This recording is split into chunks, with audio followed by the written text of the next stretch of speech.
Maksudnya dari kasta yang berkuasa. Maksudnya dia apa? Jadi dia itu memang memimpin itu sebuah panggilan buat dia.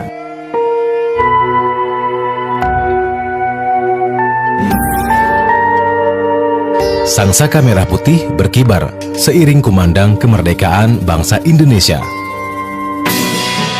Sebuah negara Asia Tenggara telah lahir di tengah kecamuk Perang Dunia Kedua. Pada barisan terdepan kelahirannya, berdiri Soekarno, sang proklamator.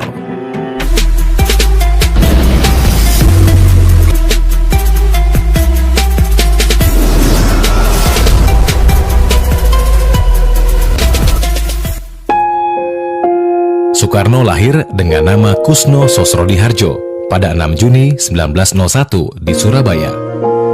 Ayahnya adalah Raden Sukemi Sosrodihardjo, seorang guru. Karena sakit, ayahnya lalu mengganti namanya sesuai tokoh pewayangan, Karna. Sejak itu, ia dipanggil Soekarno. Masa kecil Soekarno tergolong beruntung karena dirinya keturunan ningrat, maka ia bisa jadi siswa sekolah Belanda. Di dalam memoir dia, dalam autobiografi dia katakan bahwa bukan sebuah ketidaksengajaan bahwa dia itu terlahir dari kelas yang berkuasa. Maksudnya dari kasta yang berkuasa. Maksudnya dia apa? Jadi dia itu memang memimpin itu sebuah panggilan buat dia. Selama sekolah di Huhere Burger School di Surabaya, Soekarno tinggal di rumah sahabat ayahnya, Cokro Aminoto. Muda ini selalu ikut Cokro. Ya boleh dikata tidak selalu, mungkin sering kali ikut daripada teman-temannya yang lain di kosan itu. Dia sangat memperhatikan bagaimana cara Cokro berpidato dan cara Cokro untuk meraih simpati massa. Sehingga ketika di bawah kepemimpinannya Cokro Aminoto, Sarekat Islam menjadi salah satu organisasi terbesar yang modern di Asia waktu itu dari sisi jumlah anggota, karena peran Cokro. Soekarno melanjutkan pendidikannya di Teknise Hoge School di Bandung. Namun pendidikannya itu sempat terhenti karena ia harus kembali ke Surabaya untuk membantu keluarga Cokro. Keluarga kesulitan sejak Cokro Aminoto ditahan Belanda. Soekarno pun bekerja di jawatan kereta api untuk memenuhi kebutuhan ekonomi keluarga. Dari sini, pandangan politiknya semakin terbentuk. Ia pun mengembangkan pemikirannya tentang Marxisme, yaitu konsep sosialisme yang disesuaikan dengan kondisi setempat. Kalau kita lihat dari perjuangan Soekarno itu kan pada intinya dia itu sangat tidak suka dengan yang namanya penjajahan kan begitu ya. Jadi seolah-olah dalam hal penjajahan ini kemerdekaan manusia itu menjadi terampas ya, dan dia menghendaki bahwa kenapa sih Indonesia kok tidak bisa lepas dari penjajahan Belanda dan dia mendirikan suatu negara yang merdeka itu ya. Jadi dia bisa menjadi bagian yang sama dari negara-negara lain di dunia ini. Lulus dari Teknise Hoge School, ia memilih untuk bekerja sebagai seorang insinyur profesional dibanding pemerintahan karena ia menolak sangkut paut dengan Belanda. Padahal bekerja di pemerintahan lebih besar pendapatannya. Jadi keadaan mereka melarat.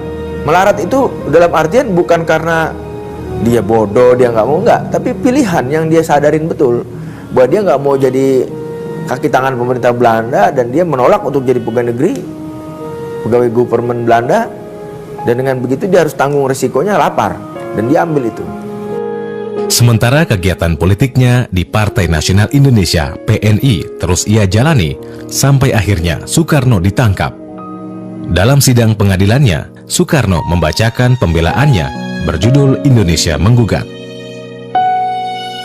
Ia sempat ditahan di Sukamiskin selama setahun.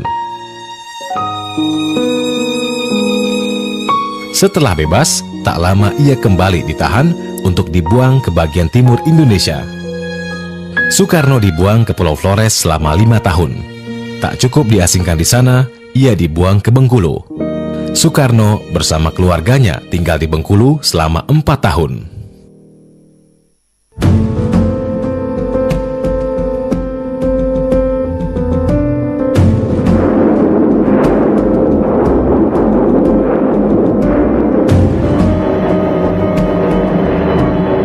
Sampai akhirnya Perang Pasifik mengubah segalanya.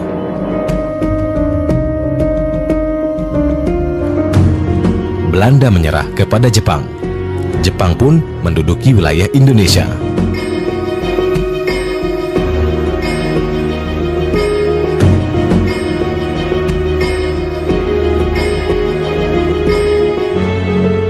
Soekarno dibebaskan Jepang untuk menarik simpati masyarakat Indonesia. Karena Jepang menjanjikan kemerdekaan, Soekarno dan rekan seperjuangannya, Hatta, sepakat untuk bekerja sama dengan Jepang.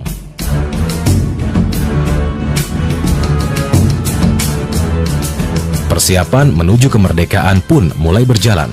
Landasan negara Indonesia dibuat. Soekarno menamakannya Pancasila.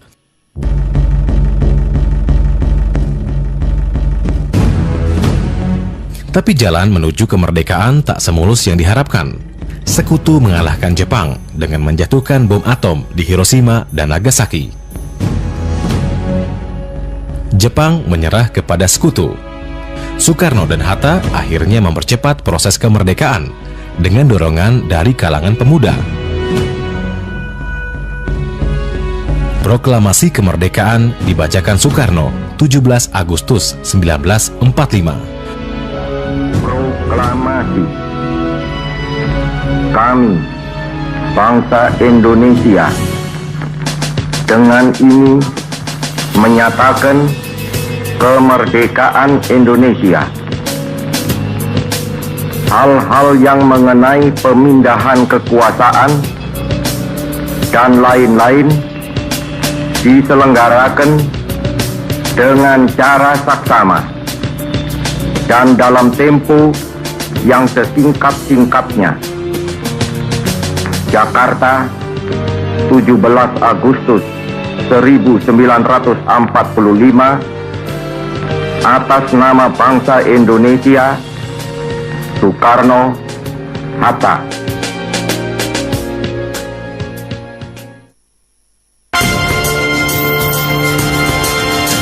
Namun, kedaulatan belum sepenuhnya tercapai.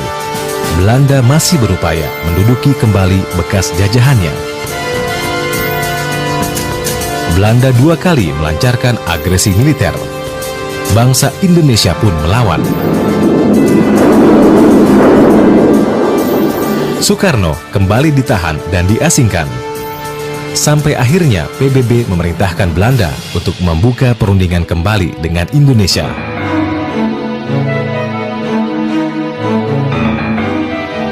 Berkat kesepakatan perjanjian Rum-Van Rooyen, pemerintah Belanda menyerahkan kedaulatan Indonesia sepenuhnya dan Soekarno-Hatta dibebaskan dari pengasingan.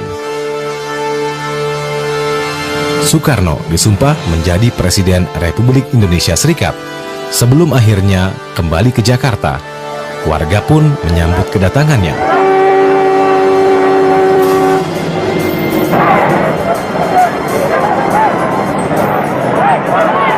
Diam.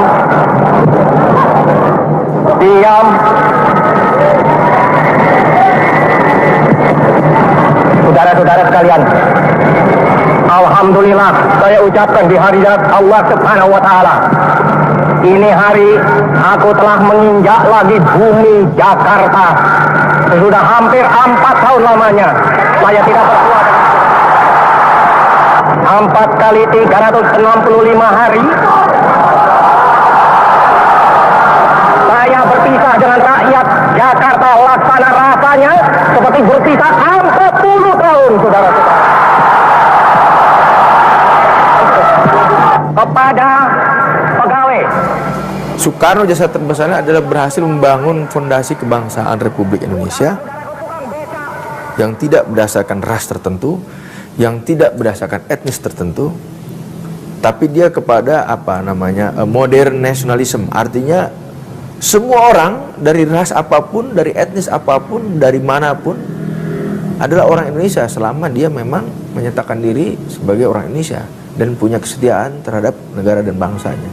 Pada masa Soekarno itu kita kenal dengan konsep nasakomnya, ya, meskipun itu secara prakteknya itu agak susah untuk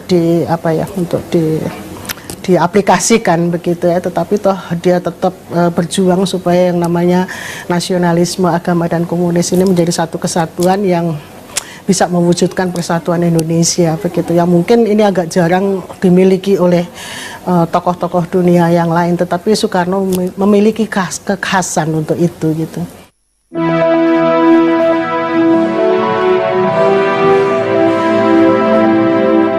Bukan hanya fondasi prinsipil negara yang dibangunnya, tapi juga beberapa bangunan penting di negeri ini.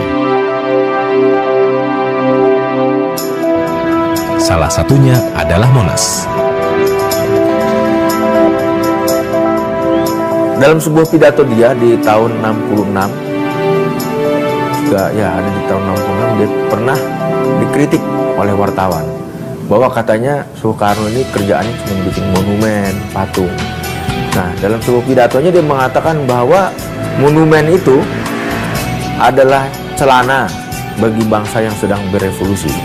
Dan bangsa Indonesia waktu itu sedang berevolusi, jadi harus pakai celana biar nggak telanjang. Artinya apa? Dia ingin ada ikon, dia ingin ada satu identitas dari kota-kota yang ada di Indonesia supaya sejajar dengan kota-kota lain.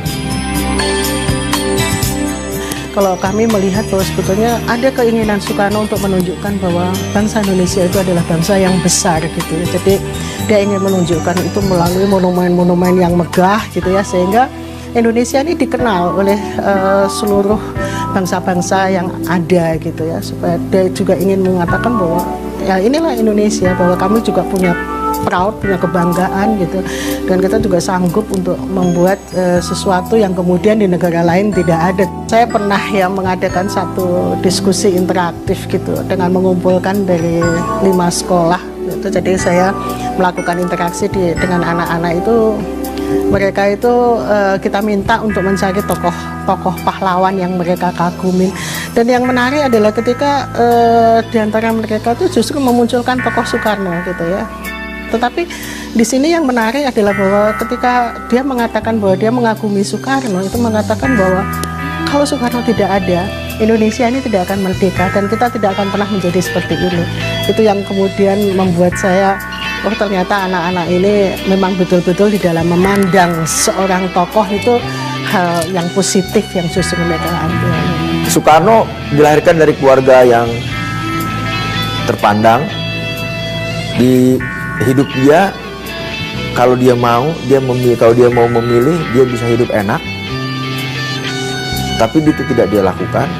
Dia memilih jalan lain untuk melakukan satu pekerjaan yang membawa manfaat buat orang banyak. Jadi pesan moral dari hidup Bung Karno adalah sebuah hal yang baik jika kalian tidak hanya memikirkan diri kalian sendiri, gitu kan? Jadi Bung Karno ini orang yang tidak memikirkan dirinya sendiri, tapi dia memikirkan juga kepentingan orang lain.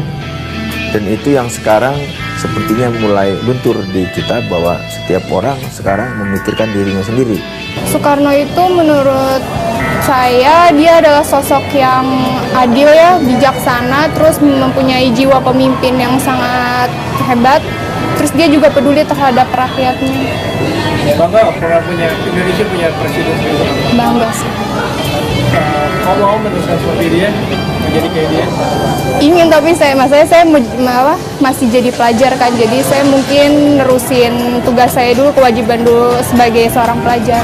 Terus ke depan kamu akan bagaimana? Ke depan kalau bisa sih jadi sosok seperti Soekarno ya, tapi saya lebih belajar, harus lebih belajar lebih banyak lagi. Soekarno itu berpengaruh banget buat sekitarnya. Jadi semoga saya juga bisa berpengaruh seperti Soekarno. Yang jelas memperbaiki yang buruk di Indonesia dan membangun bangsa ini lebih baik.